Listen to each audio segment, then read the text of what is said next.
मसीह संदेश सुनने वाले मेरे प्रिय भाई बहनों को ईश नमस्कार। मसीह संदेश में आज हम यूहन्ना रचित सुसमाचार उसका 4 अध्याय 16 से 18 पद को देखेंगे कि इस भोर परमेश्वर का वचन हमसे क्या कहता है। यूहन्ना रचित सुसमाचार उसका 4 अध्याय 16 से 18 पद। यीशु ने उससे कहा, जा अपने पति को यहाँ बुला ला। स्त्री ने उत्तर दिया, मैं बिना पति की हूँ। यीशु ने उससे कहा, तू ठीक कहती है, मैं बिना पति की हूँ, क्योंकि तू 5 पति कर चुकी है और जिसके पास तू अब है वह भी तेरा पति नहीं, या तूने सच ही कहा है। मेरे प्रियो, यीशु मसीह और सामरी स्त्री के बारे में हम कई बार सुन चुके हैं। सामरी स्त्री और यीशु मसीह की मुलाकात आत्मिकता में कई प्रकाशन को दिखाती है। मुख्यतः यह अध्याय बताती है यीशु मसीह ने परमेश्वर के उद्धार को यहूदियों के बीच से सामरी अर्थात अन्य जातियों के बीच में ले आया। पर इस भोर हम विश्वासियों के लिए परमेश्वर इस वचन के द्वारा एक नया प्रकाशन हमें दे रहे हैं, और वह प्रकाशन यह है कि एक पति अपने पत्नी को लेने आया है। एक पति अपने पत्नी को आत्मिक व्यभिचार से बचाने आया है। यहाँ पति और कोई नहीं बल्कि परमेश्वर है, प्रभु यीशु मसीह है, और पत्नी और कोई नहीं बल्कि सामरी स्त्री है। अगर आप वचन यूहन्ना रचित सुसमाचार उसका 4 अध्याय को गौर से पढ़ेंगे और प्रभु यीशु मसीह और सामरी स्त्री के बातचीत पर गौर करेंगे तो आपको यह एहसास होगा कि प्रभु यीशु मसीह उसे सच्चा आत्मिक ज्ञान देना चाहते हैं। यूहन्ना रचित सुसमाचार उसका 4 अध्याय 7 से 15 पद में जब सामरी स्त्री जल भरने कुएं के पास आती है तो प्रभु यीशु उसे जीवन के जल के बारे में बताते हैं। पर तुरंत 16 पद में प्रभु यीशु उस स्त्री से उसके पति के बारे में पूछते हैं और स्त्री कहती है कि वह बिना पति की है।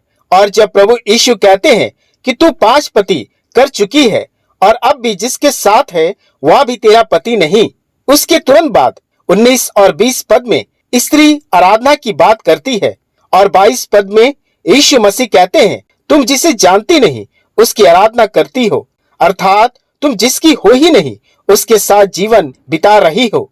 और 23 पद में प्रभु यीशु अपना आत्मिक मकसद उससे बताते हैं कि सच्चे भक्त पिता की आराधना सच्चाई, आत्मा और भक्ति से करेंगे, क्योंकि पिता अपने आराधकों को ढूंढता है।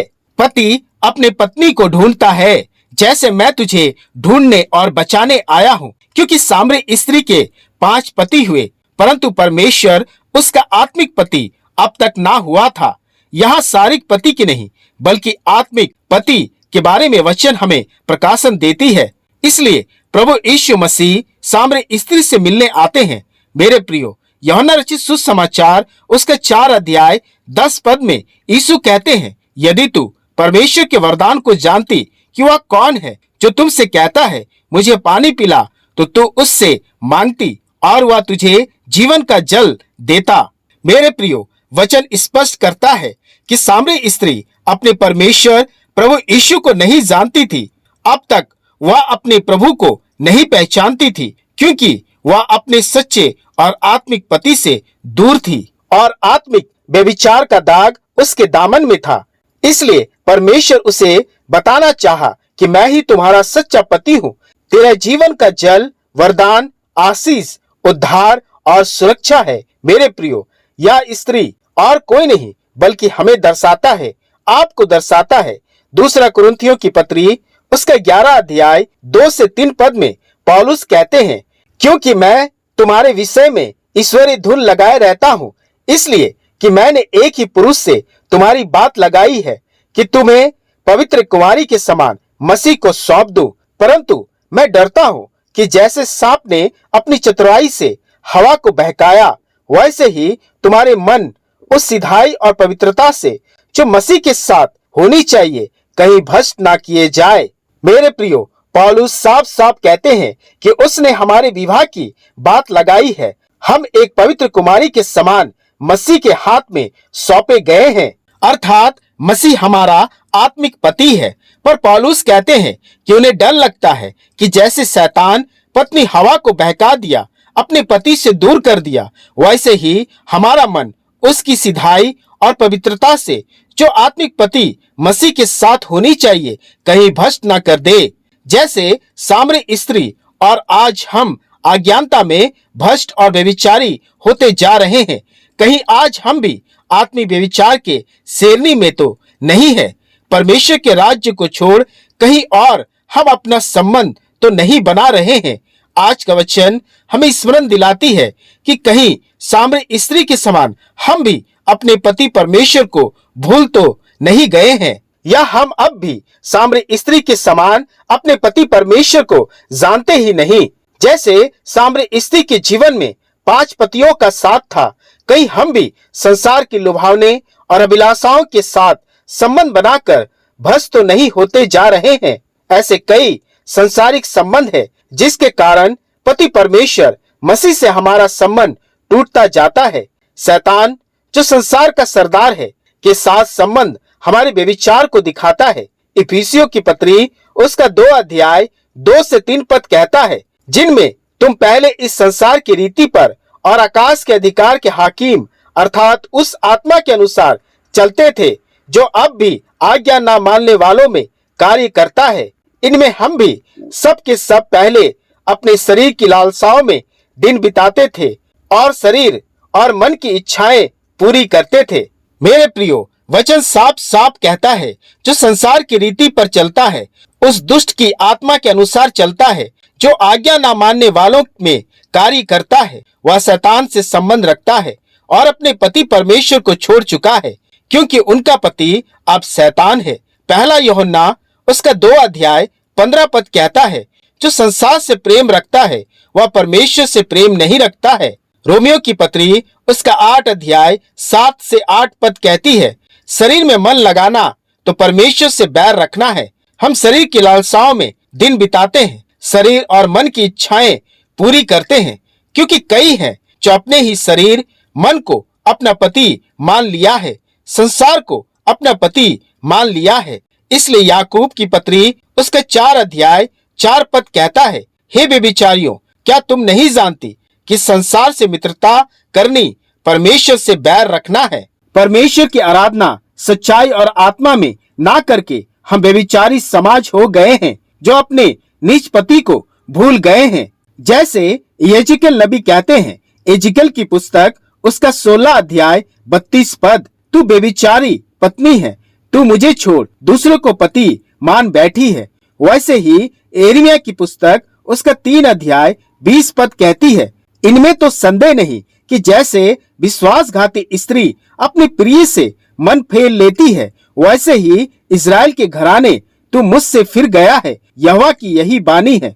वैसे ही यिर्मयाह की पुस्तक उसका 31 अध्याय 32 पद भी कहते हैं, वह वाचा जो मैंने पुरखों के साथ बांधी थी, जब मैं उनका हाथ पकड़कर उन्हें मिस्र देश से निकाल लाया, क्योंकि यद्यपि मैं उनका पति था तो भी उन्होंने मेरी वह वाचा तोड़ डाली है। मेरे प्रियो, जानते हैं आत्मिक व्यभिचार क्या है? परमेश्वर के प्रेम को त्याग कर संसार और संसार के सरदार और उसकी अभिलाषाओं से प्रेम करना। आज विश्वासी दोनों चाहते हैं। विश्वासियों के लिए आज संसार एक और प्रेमी है और दूसरी ओर परमेश्वर पति है। यही व्यभिचार है। एक विश्वासी आत्मिक व्यभिचार कैसे करते हैं जानते हैं?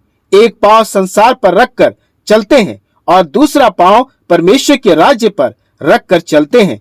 मत्ती रचित सुसमाचार उसका 6 अध्याय 24 पद कहता है, कोई मनुष्य 2 स्वामियों की सेवा नहीं कर सकता, क्योंकि वह एक से बैर और दूसरे से प्रेम रखेगा, वह एक से मिला रहेगा और दूसरे को तुच्छ जानेगा। जानते हैं आत्मिक व्यभिचार से क्या मिलता है?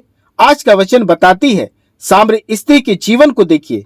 वह प्यासी थी, भूखी थी, असंतुष्ट थी, त्यागी हुई थी, प्यार नहीं था, दूरी थी, व्यभिचार का धब्बा उसके जीवन में था। पर मेरे प्रियो, मसीह से मिलने के बाद वह जान गई कि यीशु ही उसका आत्मिक पति है जिसे वह ढूंढ रही है। अब वह त्यागी, प्यासी, भूखी, असंतुष्ट नहीं थी। मेरे प्रियो, सामरी स्त्री ने तो अपना सच्चा पति पा लिया। उसने जब जाना कि जिसके साथ वह रह रही है वो भी उसका पति नहीं, और उसने तुरंत अपना आत्मिक पति बदल लिया और यीशु को अपना पति ग्रहण कर लिया। और जानते हैं वचन क्या कहता है।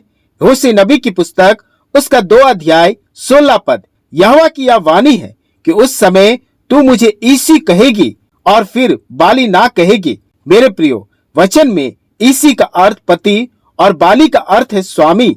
मेरे प्रियो, परमेश्वर से हमारा संबंध बाली अर्थात स्वामी और दास का नहीं, बल्कि ईसी अर्थात पति और पत्नी का है। हमारा खुदा मसीह ईसी है। जैसे यशायाह नबी कहते हैं, यशायाह की पुस्तक उसका 54 अध्याय 5 पद, क्योंकि तेरा कर्ता तेरा पति है, उसका नाम सेनाओं का यहोवा है। मेरे प्रियो, आज भी यीशु अपने बिछड़े व्यभिचार में लिप्त अपने संगी, अपने साथी को बुला रहा है, ढूंढ रहा है।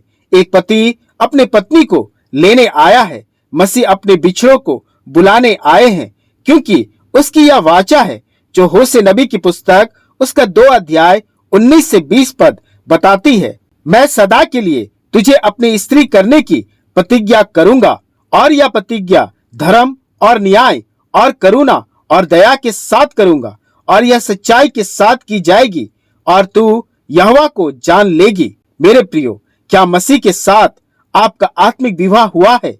इस ओर हम विचार करें, क्या वह आपका ईसी है? परमेश्वर अपने वचन के द्वारा आप सबों को बहुतायत से आशीष दे। आमीन। आइए हम प्रार्थना करें। हे पिता, इस भोर के लिए तेरा धन्यवाद हो, इस पवित्र दिन को दिखाने के लिए तेरी महिमा हो। हे पिता, आज के वचन के लिए तेरा धन्यवाद हो कि तू हमें ढूंढता है और हमें लेने आया है, क्योंकि तू हमारा ईसी है, तू हमारा परमेश्वर पति है। सच में प्रभु, आज हम तुझे छोड़ संसार के आत्मिक व्यभिचार में लिप्त हैं। हमने अपनी विवाह की वाचा तोड़ी है, पर तू अब भी विवाह की अपनी वाचा को निभा रहा है। तेरे प्रेम में सच्चाई है, क्योंकि तू विश्वास योग्य पति परमेश्वर है। तेरे पवित्र नाम को हम धन्य कहते हैं। हमारा यह रिश्ता आत्मिक रूप में सर्वदा तुझसे बना रहे और इस प्रार्थना को इस ओर अपने प्रिय पुत्र प्रभु यीशु मसीह के नाम से ग्रहण कर। आमीन, आमीन।